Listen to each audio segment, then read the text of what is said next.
Last lecture में हमने देखा था कि फुल वेव रेक्टिफायर में दो डायोड यूज कर आप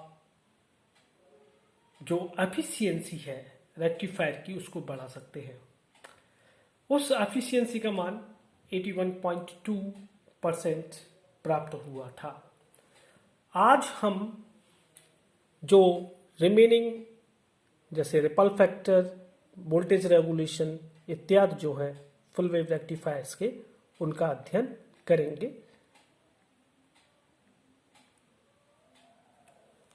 तो ripple factor full wave rectifier के लिए क्या होगा, आप जानते हैं। रिपल फैक्टर प्रत्यावर्ती धारा का प्रभावी मान और दिष्ट धारा के मान के अनुपात के बराबर होता है। क्योंकि हम जानते हैं कि जो लोड के अक्रॉस आउटपुट में हमें चाहे हाफ वेव रेक्टिफायर हो या फुल वेव रेक्टिफायर हो, पूरी तरह से डीसी नहीं मिलती है। उस डीसी में कुछ पल्सेटिंग पार्ट वोल्टेज या करंट के होते हैं। इसलिए उस जो हमें लोड के अक्रॉस जो धारा या वोल्टता मिल रही है उसमें एसी कंपोनेंट कितना है और डीसी कंपोनेंट कितना है, इसका जो अनुपात है वही रिपल फैक्टर कहलाता है। तो यहां ripple factor I R equal to I A C over I D C होगा। और आई ए सी और आई डी सी, इनके मान आपने जो पहले कैलकुलेट की हैं उन मानों को यहाँ रख दें तो this will be I R M S square over I square D C minus 1, इसका स्क्वायर रूट इसके इक्वल होगा। आई आर एम एस और आई डी सी, इन दोनों के वैल्यू जो आप कैलकुलेट कर चुके हैं पहले लेक्चर में, पिछले लेक्चर में, तो उन वैल्यूज को यहाँ पुट कर दिया जाए तो R equal to I M square by 2 into pi square over 4 I M square minus 1, इसका स्क्वायर रूट मिलेगा। और इसको सॉल्व करने पर ये आएगा पाई स्क्वायर बाई 8 माइनस 1 और इसका स्क्वायर रूट, जिसको सॉल्व करें तो 0.482 प्राप्त होता है।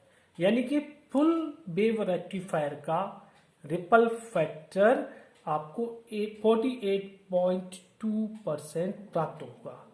और हम पहले देख चुके हैं कि जो हाफ वेव रेक्टिफायर था उसका रिपल फैक्टर करीब करीब 1.21 यानी कि 121% था। तो बहुत स्पष्ट है कि दो डायोड को यूज कर या फुल वेव रेक्टिफायर से आप रिपल फैक्टर को बहुत कम कर सकते हैं। 121% से घटाकर आप करीब करीब 48% पर ला सकते हैं। यह हाफ वेव रेक्टिफायर से ज़्यादा या हाफ वेव रेक्टिफायर के ऊपर फुल वेव रेक्टिफायर का एक फायदा है। अब वोल्टेज रेगुलेशन क्या है? पहली बात तो यह है कि वोल्टेज रेगुलेशन जो है वो आपको ये पता होना चाहिए कि रेगुलेटेड वोल्टेज होते क्या है। एक्चुअली रेगुलेटेड वोल्टेज का मतलब ये है कि हम लोड का मान चाहे कितना भी चेंज करते हैं, लेकिन लोड के अक्रॉस यदि वोल्टेज कांस्टेंट बने रहे तो इस प्रकार के वोल्टेज को हम रेगुलेटेड वोल्टेज कहते हैं। और यहाँ हम वोल्टेज रेगुलेशन कैसे कैलकुलेट करते हैं वो देखें कि ईडीसी की जो इक्वेशन आपको मिली थी डीसी वोल्टेज की, वो थी 2EM RL over pi into R plus RL। और इस इक्वेशन को आप लिख सकते हैं इस प्रकार से 2EM over pi into 1 minus R over R plus RL। और इसको खोल दें तो EDC equal to 2EM over pi minus 2EM R over pi into R plus R L प्राप्त होता है।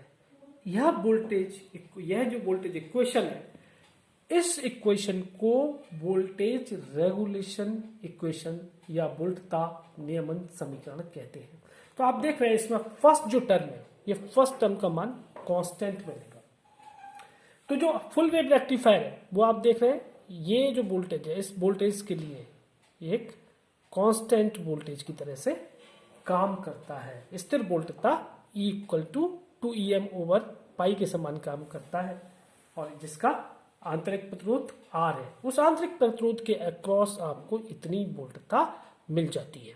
अब हम इस फुल वेव रेक्टिफायर के सर्किट को हम इस सर्किट से रिप्लेस कर सकते हैं, यानी कि एक वोल्टता स्रोत ले लें, उस वोल्टता स्रोत का इंटरनल इम्पीडेंस तो R हो या आंतरिक प्रतिरोध R हो और उसका जो वोल्टेज है वो E equal to 2EM over pi हो और इस प्रकार के वोल्टता स्रोत से IDC करंट इस RL के थ्रू बह रही हो। इस प्रकार के सर्किट से हम फुल वेव रेक्टिफायर को प्रतिस्थापित कर सकते हैं।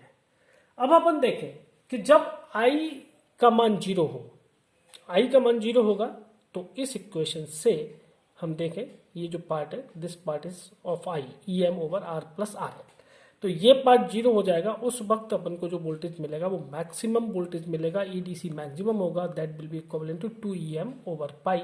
इट मीन्स यहाँ जो आप देख रहे हैं इस बिंदु पर जब IDC का मान 0 है तो EDC मैक्सिमम मिल रहा है, यानी कि 2EM ओवर पाई मिल रहा है। इसको आप यूं भी कह सकते हैं कि जब लोड अनुपस्थित है, जब लोड नहीं है तो करंट फ्लो नहीं होगी, यानी कि लोड की अनुपस्थिति का मतलब लोड का मान इनफाइनाइट है और लोड का मान इनफाइनाइट होने पर या ओपन सर्किट रखने पर कोई करंट फ्लो नहीं होगी और उस स्थिति में जो वोल्टेज मिलेंगे across the terminals, load terminals जो को खुला रखा है हमने, वो वोल्टेज का मान कितना होगा, that will be equivalent to 2EM over pi.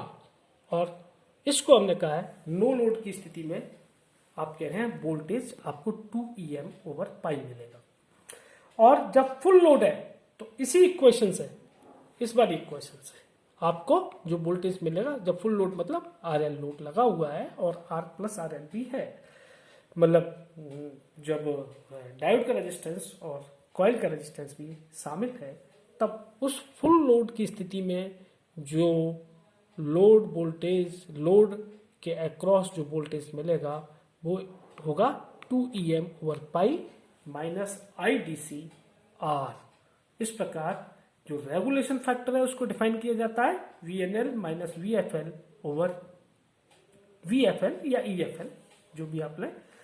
Full load और मतलब नो लोड और फुल लोड की उपस्थिति में ये वोल्टताएं हैं ENL और EFL, और ये वैल्यूज अगर पुट करते हैं तो आपको